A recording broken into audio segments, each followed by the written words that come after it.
지난주와 지지난주에 선포했던 말씀을 다시 한 번 더 기억했으면 좋겠습니다. 먼저 지지난주에 요한일서 1장을 설교했지요. 그래서 우리의 신앙생활에서 제일 중요한 것은 예수 그리스도를 믿는 것이다. 예수 그리스도가 중심이다. 왜 예수님 믿어야 되느냐? 첫 번째, 예수님과 교제하면서 동행하며 살기 위해서, 예수님과 함께 살기 위해서 믿어야 된다. 두 번째, 빛 가운데 살기 위해서, 죄를 멀리하고 거룩하게 살기 위해서, 빛 가운데 살기 위해서 우리가 예수님 믿어야 된다 그랬습니다. 1장 내용이고요. 그 다음에 지난주에 2장 1절부터 17절을 통해서는 누구든지 죄를 지을 수 있고 또 누구든지 예수님께 죄를 자백하기만 하면 용서받는다 그랬죠. 용서받고 빛 가운데로 걸어갈 수 있다. 그런데 죄를 짓고 난 뒤에 예수님께 자백했는데 그 예수님을 믿는 믿음이 진짜인지 가짜인지 어떻게 알 수 있느냐? 두 가지 분별의 방법이 있다 그랬어요. 그죠? 첫 번째, 형제를 미워하는 사람은 진실한 믿음이 아니다 그랬어요. 형제를 미워하는 사람은 진실한 믿음이 아니다. 두 번째, 세상에 있는 것, 즉 육신의 정욕, 안목의 정욕, 이생의 자랑을 사랑하는 사람들, 거기에 얽매여 있는 사람들은 진실한 믿음을 가진 것이 아니다 그랬어요. 그래서 우리는 진실한 믿음의 증거로서 형제를 서로 사랑하고 그리고 세상에 있는 것 내려놓고 하나님의 뜻을 행하는 삶을 살아야 된다 그랬습니다. 그걸 통해서 우리의 믿음이 진실한 믿음이라는 것을 증명하며 살아야 된다라고 했습니다. 오늘 우리가 나눌 말씀은 요한일서 2장 18절부터 29절까지 말씀입니다. 먼저 18절부터 23절을 통해서 지금은 마지막 때요, 즉 그리스도가 나타났다, 이런 말씀을 하십니다. 자, 18절 앞부분입니다. 시작. 아이들아, 지금은 마지막 때라. 마지막 때, 여기까지. 네. 마지막 때라는 것은 예수님의 재림이 가까운 때를 말합니다. 그런데 특별히 여기서 마지막 때라고 하는 것은 우리의 믿음을 흔들어 놓는 각종 유혹과 핍박이 많이 일어나는 때, 유혹과 핍박이 많이 일어나는 때를 마지막 때라고 합니다. 그러니까 요한 1서가 기록될 당시에도 유혹이 많았고 핍박이 많았기 때문에 마지막 때입니다. 지금도 그렇죠. 그죠? 인류 역사상 어느 때보다도 유혹이 많은 때, 그죠? 유혹이 많은 시절이 지금이고 어느 때보다도 핍박과 박해가 많은 때가 오늘날입니다. 오늘날도 마지막 때라고 할 수 있습니다. 이 마지막 때에, 즉 유혹과 핍박이 많을 때에 즉 그리스도가 일어난다. 즉 그리스도가 나타난다는 겁니다. 자, 18절 말씀인데 18절 시작. 아이들아, 지금은 마지막 때라. 즉 그리스도가 오리라는 말을 너희가 들은 것과 같이 지금도 많은 즉 그리스도가 일어났으니 그러므로 우리가 마지막 때인 줄 아노라. 예, 마지막 때가 되면 즉 그리스도가 많이 나타난다 그랬어요. 한 명이 아니고 여러 즉 그리스도가 나타난다 그랬어요. 즉 그리스도가 누구죠? 수요 예배 때 요한계시록 강해를 했죠. 그건 아득한 전설이 돼버렸네요. 몇 달 안 됐는데, 네, 요한계시록 강해할 때 즉 그리스도에 대해 설명을 했습니다. 바다에서 올라오는 짐승과 땅에서 올라오는 짐승이 있다 그랬어요. 그죠? 바다에서 올라오는 짐승, 땅에서 올라오는 짐승. 그 두 짐승이 있는데 하나는 뭐냐면 예수님을 부인하고 기독교인들을 핍박하는 사람. 예, 예수님을 부인하고 예수님을 대적하고 기독교인을 핍박, 박해하는 정치 권력을 적그리스도라고 합니다. 두 번째는 예수님을 부인하고 그리고 유혹하는 각종 기독교를 반대하는 각종 사상과 문화와 종교를 적그리스도라고 합니다. 그 적그리스도 방향이 두 가지예요. 하나는 예수님을 반대하고 예수님을 대적하고 기독교인을 핍박하고 박해하는 정치 권력, 힘이 있죠. 정치 권력이 적그리스도고, 두 번째는 예수님을 믿지 않는, 예수님을 대적하는 문화, 사상, 종교, 이런 것이 적그리스도라는 겁니다. 적그리스도는 세 가지 특징이 있습니다. 세 가지 특징. 첫 번째는요, 우리에게서 나갔으나 우리에게 속하지 않는다고 합니다. 19절 말씀 시작. 그들이 우리에게서 나갔으나 우리에게 속하지 아니하였나니. 여기까지 하겠습니다. 네. 다 이단들을 보게 되면요, 이단들을 보게 되면 처음에는 다 기독교 출발이에요. 그죠?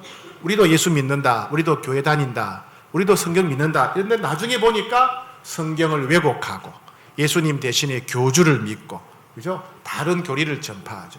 그러니까 출발은 같은데 끝에 가면 달라진다는 말이죠. 두 번째, 나사렛 예수가 그리스도이심을 부인하는 사람들이 저 그리스도입니다. 22절 시작. 거짓말하는 자가 누구냐?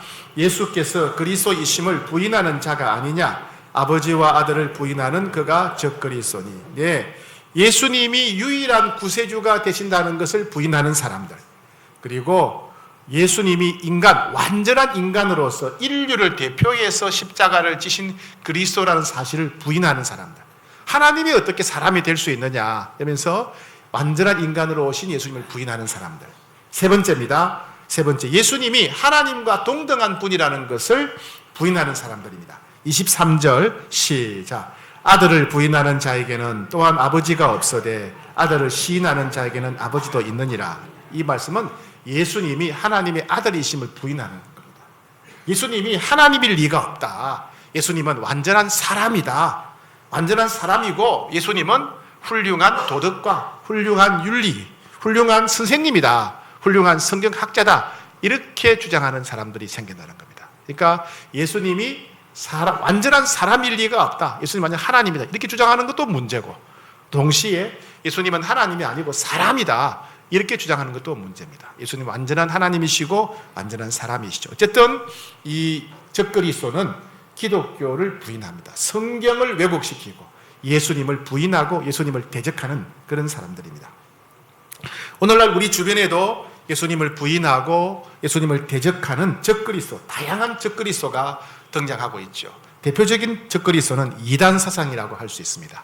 대표적으로 신천지죠. 신천지는 교주 이만희가 보혜사 성령이고 재림 예수입니다. 그래서 이만희를 믿어야 구원받는다는 거예요.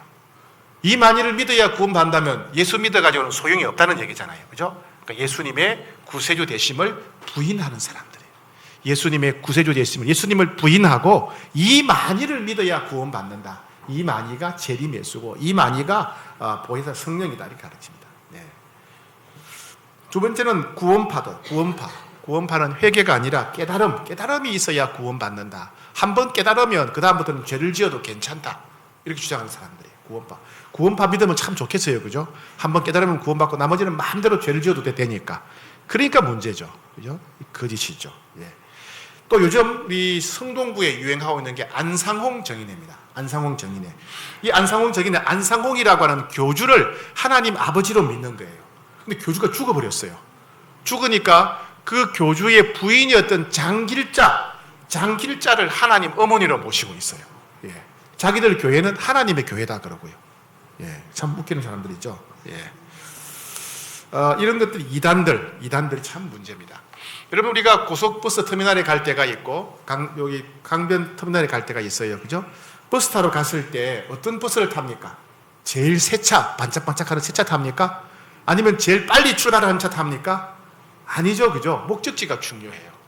그게 버스가 많은데 그 많은 버스가 출발은 같이 터미널에서 같이 출발해요. 그런데 도착하는 장소는 다 달라요. 그게 이단이에요. 이단.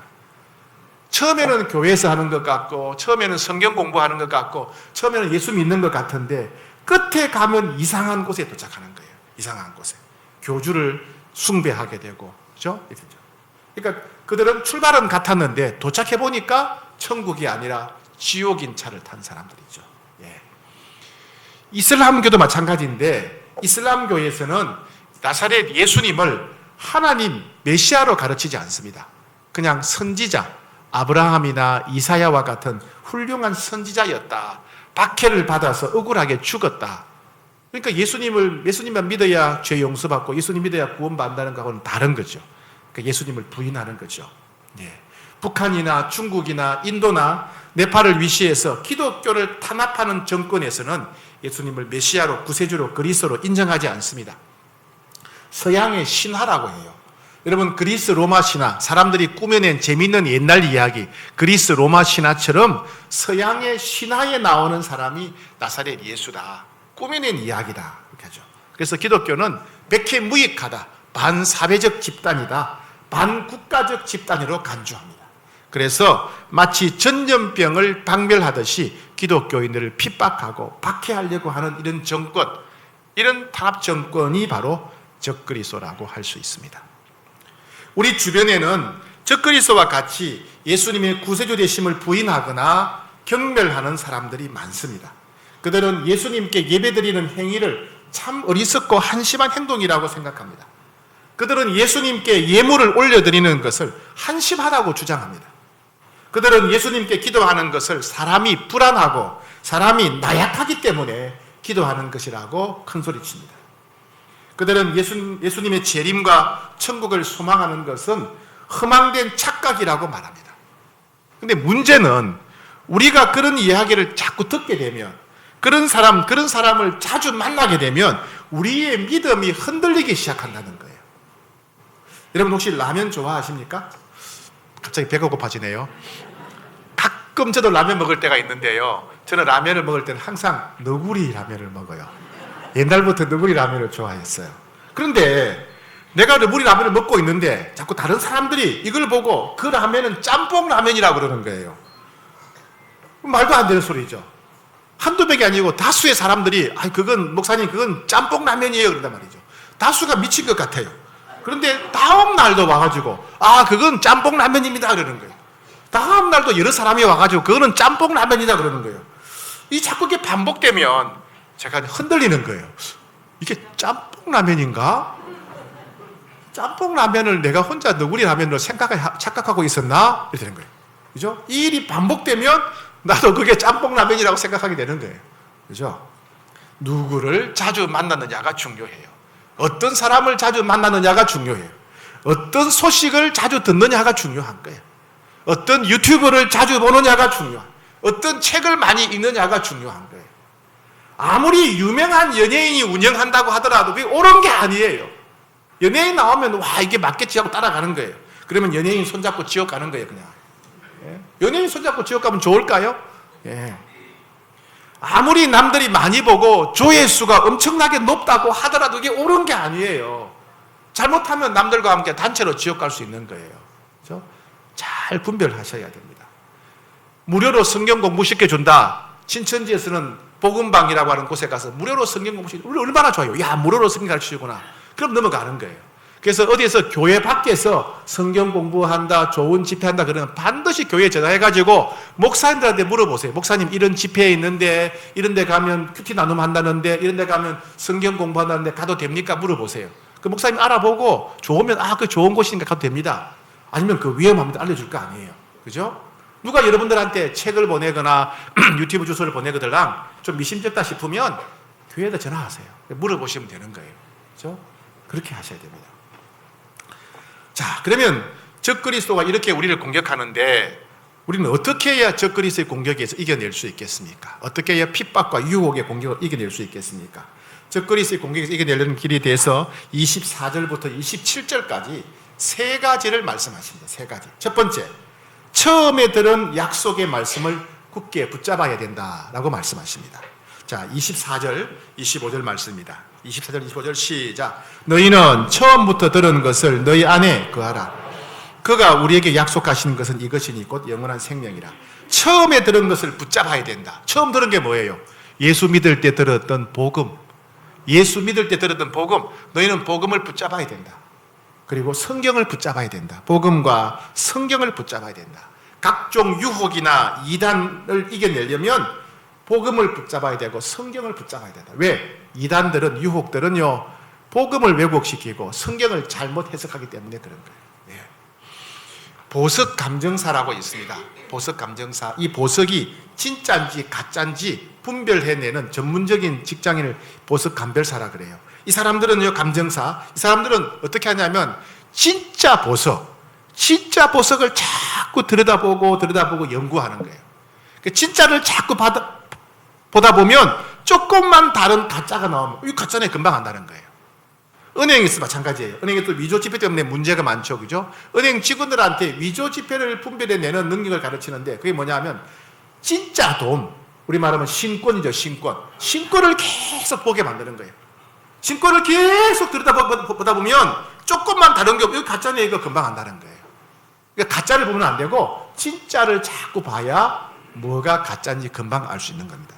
그래서 우리가 이단을 이기는 중요한 비결, 유혹을 이기는 중요한 비결은 뭐예요? 복음을 붙잡아야 됩니다. 성경을 가까이 해야 됩니다. 성경을 가까이 해야 이단들이 뭐가 잘못된지 금방 알아차릴 수 있는 겁니다. 근데 문제는 뭐냐면 성경을 안 읽는 사람들이 있어요. 성경을 읽지 않는 사람이 두 종류가 있어요. 두 종류. 하나는 탁신자, 하나는 훅신자예요. 어떤 사람이냐요? 주일날 가면 성경 가져가가지고 집에 가면 성경을 탁 높은 곳에 선반 위에 탁 올린다. 잘 보이는 곳에 두고 다음 주일 되면 성경 꺼내가지고 툭 쉬고 이렇게 하는 사람. 이게 탁신자야, 탁신자. 불고 오는 사람은 훅신자. 성경을 소중히 여기지만은 성경을 읽지 않으면 유혹에 넘어가기가 쉬운 거예요. 그런 분들이 이단에게 넘어가기 쉬운 거예요. 성경은 이런 거야. 그럼 그런 거구나 따라가는 겁니다. 예. 성경이 얼마나 중요한지 디모데후서 3장 15절부터 17절에 세 가지로 강조하고 있습니다. 디모데후서 3장 15절, 16절, 17절 같이 받들어 읽겠습니다. 시작. 또 어려서부터 성경을 알았나니 성경은 너로 하여금 그리스도 예수 안에 있는 믿음으로 말미암아 구원에 이르는 지혜가 있게 하느니라. 모든 성경은 하나님의 감동으로 된 것으로 교훈과 책망과 바르게 함과 의로 교육하기에 유익하니 이는 하나님의 사람으로 온전하게 하며 모든 선한 일을 행할 능력을 갖추게 하려 함이라. 15절에서 성경이 우리에게 주는 유익 첫 번째, 구원에 이르는 지혜가 있게 한다. 구원이 뭔지, 어떻게 구원받아야 되는지, 왜 구원받아야 되는지, 구원받으면 어떤 일이 일어나는지를 가르치는 게 바로 성경이다. 성경. 그러니까 성경을 가까이 했다. 성경을 가까이 해야 구원에 이르는 지혜가 있게 된답니다. 두 번째, 16절에 교훈과 책망과 바르게 함과 의로 교육하기에 유익하다. 즉 믿음이 성장하게 된다. 성경을 읽어야, 성경을 가까이 해야 믿음이 성장하게 된다. 예. 찬양대 기도하는 분이 계시네. 기도하지 마세요. 끝나고 기도합시다. 네. 17절. 모든 선한 일을 행할 능력을 갖추게 하려 합니다. 성경을 읽으면요, 선한 일을 행할 수 있는 능력을 갖게 된대요. 이게 왜 중요하냐? 우리는 많은 경우에 무엇이 옳고 그른지를 아는데 그것을 행할 수 있는 힘이 없는 거예요. 내가 용서해야 되는데 용서하기 싫어. 거룩하게 살고 싶은데 재미가 없어. 안 하려고 하는 거예요. 알지만은 행하지 않아. 근데 성경을 가까이 하게 되면 선한 일을 행할 수 있는 능력을 갖추게 된다는 겁니다. 성경이 이런 거예요. 구원에 이르는 지혜를 얻게 하고 믿음이 성장하게 하고 선한 일을 행할 수 있는 지혜를 얻게 하고, 그래서 우리 성경을 가까이 해야 되는 겁니다. 그렇죠? 예. 자, 그리고 두 번째, 적그리스도의 공격에서 우리가 이겨내려면 두 번째 어떻게 되느냐? 성령의 가르침에 귀를 기울여야 됩니다. 자, 27절 말씀 시작. 너희는 주께 받은 바 기름 부음이 너희 안에 있다. 여기까지 하겠습니다. 읽겠습니다. 예, 기름 부음이 있다. 성경에는 기름 부음을 여러 가지 표현으로 쓰는데 여기서의 기름 부음은요, 성령님을 가리킵니다. 성령님. 누구든지 회개하고 예수님을 주인으로 구세주로 믿으면 우리 안에 성령님이 찾아오십니다. 조건 없이 찾아오시기 때문에 선물이라고 했어요. 선물로 주신다. 그러니까 우리가 예수 믿는 순간 모든 믿는 사람 안에는 성령 하나님이 찾아오신 거예요. 살아계신 하나님, 성령 하나님이 찾아오시는데 우리가 어디를 가든지 함께 하세요. 이것을 기름 부음이 있다. 기름 부음이 너희 안에 거한다. 이 말은 너희 안에 성령님이 계시다. 성령님이 계시다. 자, 그 다음 읽읍시다. 그 다음 27절 그 다음에 시작. 아무도 너희를 가르칠 필요가 없고 오직 그의 기름 부음이 모든 것을 너희에게 가르친다. 기름 부음이 가르치는 뭐예요? 성령님이 너희를 가르친다. 예. 성령 받은 사람은 성령님이 가르쳐 주신다. 이 말씀이죠. 성령님은 인격적인 하나님이시기 때문에 우리가 알아들을 수 있도록, 우리가 이해할 수 있도록 가르쳐 주시고 일깨워 주십니다. 그래서 우리는 성령님이 가르쳐 주시는 것에 귀를 기울여야 돼요.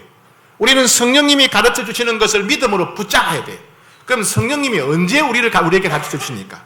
성령님이 우리를 가르쳐 주시는 것은 오늘 본문에 볼 때는 우리가 성경을 가까이 할 때, 성경을 가까이 할 때 가르쳐 주십니다.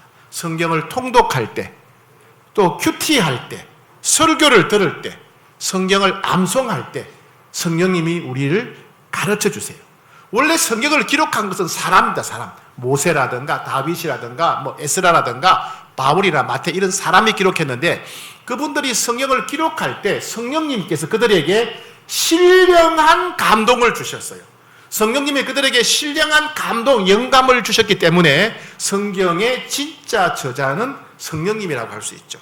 그래서 우리가 성경을 읽을 때, 성경을 묵상할 때, 암송할 때 성경의 원래 저자이신 성령님이 또 역사하시는 거예요. 성경을 기록할 때 역사하셨던 성령님이 우리가 성경을 읽고 묵상할 때 또 우리에게 역사하셔서 우리에게 말씀하시고 우리에게 가르쳐 주시는 겁니다. 그래서 성경을 읽을 때 성령님이 우리를 일깨워 주시고 가르쳐 주신다. 또 27절 뒤에 보니까 참되고 거짓이 없다고 그랬어요. 기름 부음이 가르쳐 주는 것은 참되고 거짓이 없다. 예, 즉 성령님이 가르쳐 주시는 것은 항상 참되고 성령님이 가르쳐 주시는 것은 절대로 거짓이 없다는 말씀이죠. 성령님이 가르쳐 주시는 것은 어느 대학 교수보다, 어떤 책보다, 어떤 유명한 강사보다 비교할 수 없을 만큼 참되다, 거짓이 없다, 그 말씀입니다. 예. 그래서 우리가 성경을 통해서 성령의 음성을 듣는 것이 너무나 중요하다는 이야기예요. 어떤 분이 이렇게 말해요. 목사님, 아무리 기도해도 아무리 성경 읽어도 성령의 음성이 잘 들리지 않아요. 이렇게 말하는 분들이 있어요. 그럴 수 있어요. 어린 아이들의 모습을 보면 우리가 이해합니다. 자, 아기가 처음 태어났을 때는 아무리 엄마 아빠가 애 앞에서 막 재롱을 떨어도 아이들은 엄마 아빠 목소리를 못 알아들어요. 그죠? 그런데 조금만 지나면 엄마 아빠 목소리를 느낌으로 아는 거예요. 알아듣지는 못하지만 엄마 아빠 목소리의 느낌을 알고 엄마 아빠 목소리 나는 쪽으로 고개를 돌리고 빵긋빵긋 웃지요. 그죠? 예. 아이고, 얼마나 이쁘겠어요. 그죠? 예. 그러다가 나중에는 이제 좀 더 자라면 엄마 아빠의 말을 알아듣게 되고 자기 의사 표현도 하게 되죠. 그러다가 좀 더 자라게 되면요, 이제 엄마 아빠와 함께 서로 얼굴을 마주보고 자기 서로의 감정을 나누고 서로 생각을 이야기하는 너무너무 행복한 순간이 오게 되는 겁니다. 예. 처음에 성경을 읽을 때는 성령님이 가르쳐 주시는 걸 잘 알아듣지를 못해요. 그러나 성경을 매일 읽고 매일 묵상하다 보면 어느새 성령의 음성이 들려오기 시작합니다. 처음에는 한 단어가 들려오기 시작하고 나중에는 한 문장이 들리고 마침내 옆 사람과 이야기하듯이 성령님과 대화가 가능합니다. 우리 안에 계신 성령님을 만나고 성령님과 친밀하게 대화하며 동행하는 상태를 오늘 본문에서는 그의 안에 거한다라고 표현했어요. 27절 끝에 너희를 가르치신 그대로 주 안에 거하라. 성령님 안에 거하라. 28절 같이 읽겠습니다. 시작. 자녀들아 이제 그의 안에 거하라. 그의 안에 거하라. 거한다는 말은 뭐냐면 집을 짓고 계속 산다는 뜻이에요. 집을 짓고 계속 산다. 성령님 안에 집을 짓고 계속 살아라. 무슨 말입니까? 이제부터 어디를 가든지 성령님과 대화하고 무슨 일을 만나든지 성령님과 대화하고 어떤 형편에 있든지 성령님과 대화하라. 그러면 유혹이 몰려와도 성령님께서 이게 바른 길이다, 저게 바른 길이다 가르쳐 주신다는 것입니다. 어떤 시련이 몰려와도 성령님이 그 시련을 이길 수 있도록 힘을 주시고 능력을 주신다는 말씀이에요. 때로 외로움을 느낄 때도, 때로 마음이 우울해질 때도 성령님께서 말씀하시면서 우리 마음에 평안을 주시고 우리 마음에 기쁨을 주신다는 겁니다.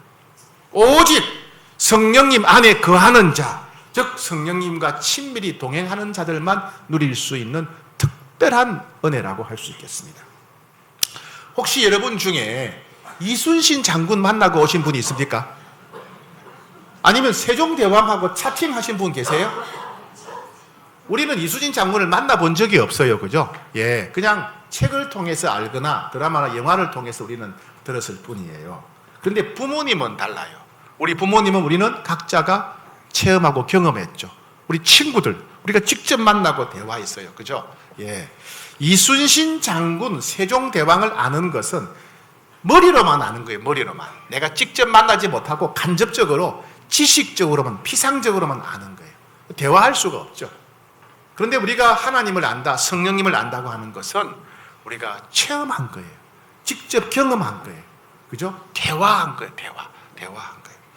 제가 다니던 학교에 신학과가 있었어요. 신학과 있었는데 그 신학과가 굉장히 좀 진보적인 신학가였어요. 신학적으로. 그래서 교수님들 중에 예수님을 믿지 않는 교수님들이 있었어요.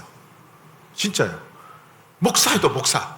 축도도 하고 그러는데 진짜 얘기해보면 예수님을 안 믿는 사람들이에요.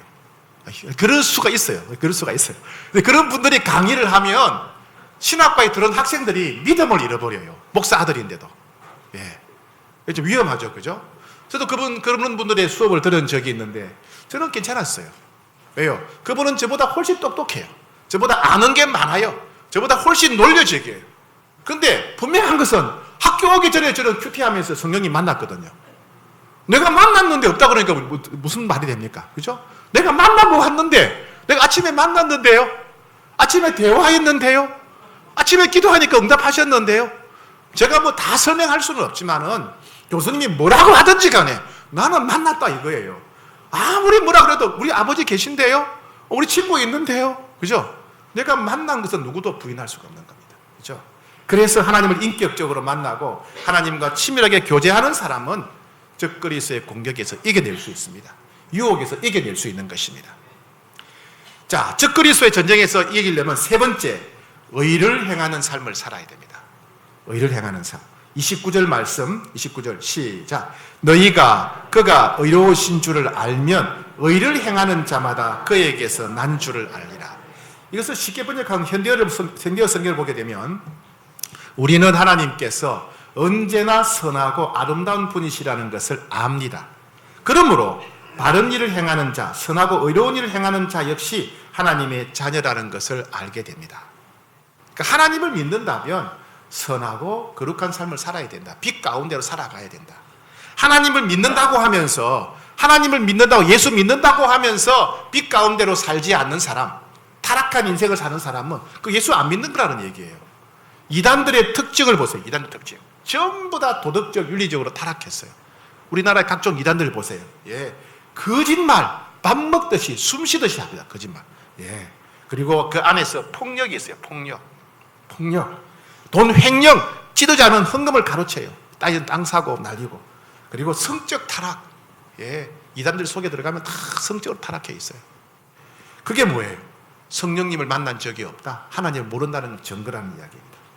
여러분, 우리도 마찬가지입니다. 우리도 말로만 하나님 믿는다, 말로만 예수 믿는다, 이걸로 안 돼요.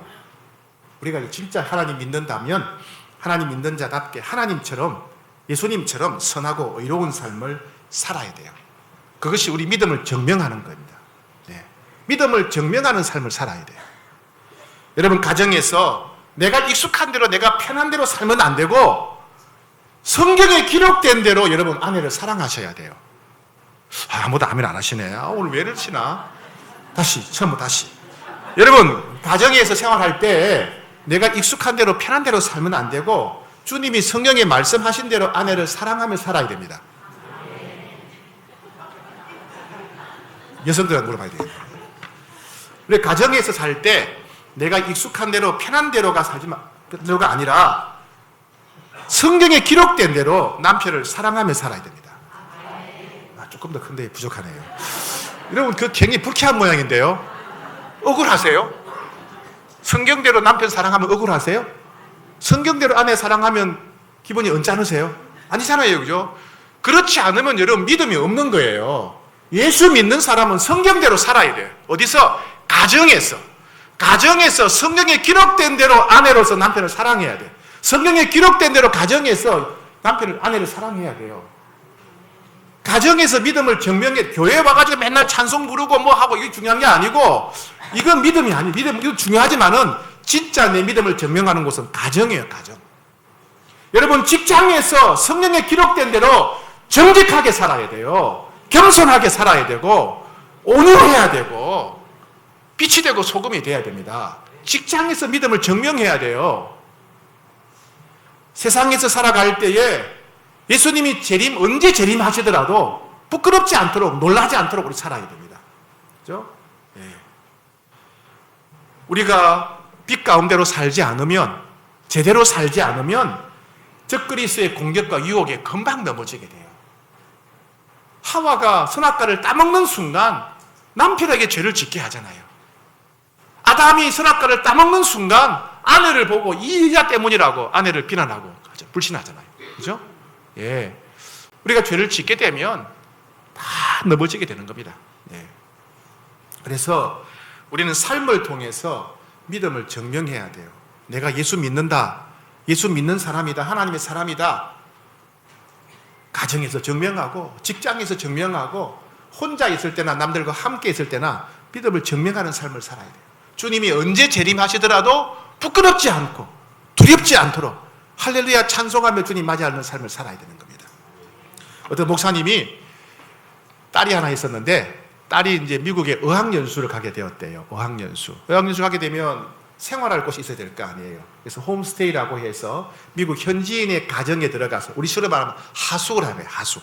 1년 동안 하숙을 하게 되는 겁니다. 근데 그 비용이 얼마냐? 1,500만 원.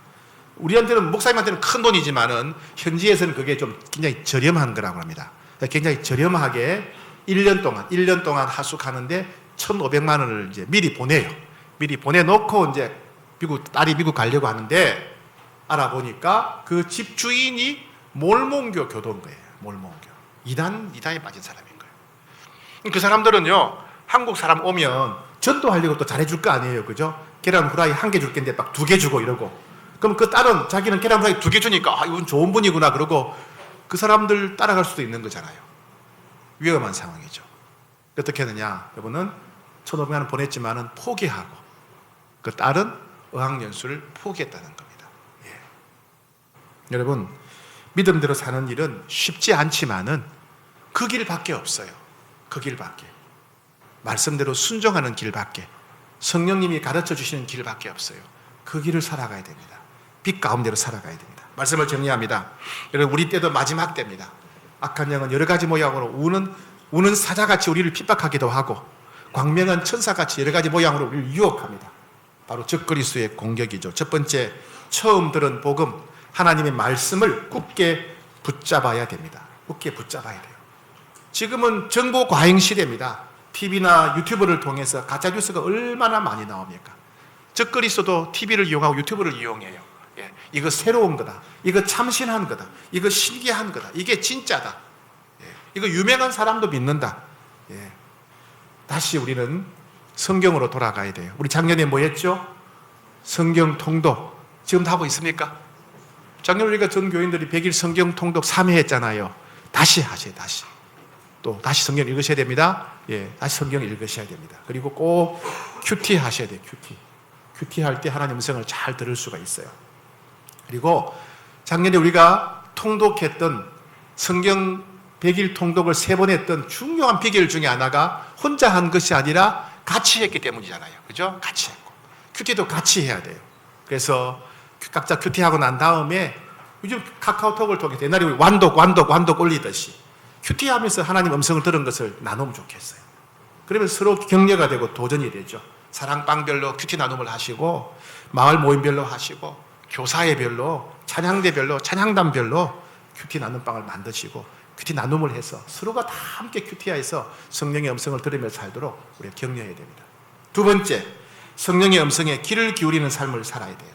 성령이 역사하지 않으면 우리는 진리와 거짓을 분별할 수가 없습니다. 그래서 매일 성령의 음성을 들으셔야 됩니다. 여러분, 성령의 음성을 들을 수 있기를 축복합니다. 신령한 귀가 열리기를 축복합니다. 어떤 상황, 어떤 형편에 있든지 간에 늘 성령의 음성에 귀를 기울이고 순종하는 여러분 되기를 축복합니다. 세 번째, 주님 언제 오시더라도 부끄럽지 않도록 거룩하고 정결하게 살아야 됩니다. 믿음을 증명해야 됩니다. 가정에서 믿음을 증명하는 여러분 되기를 축복합니다. 직장에서 믿음을 증명하는 여러분 되기를 축복합니다.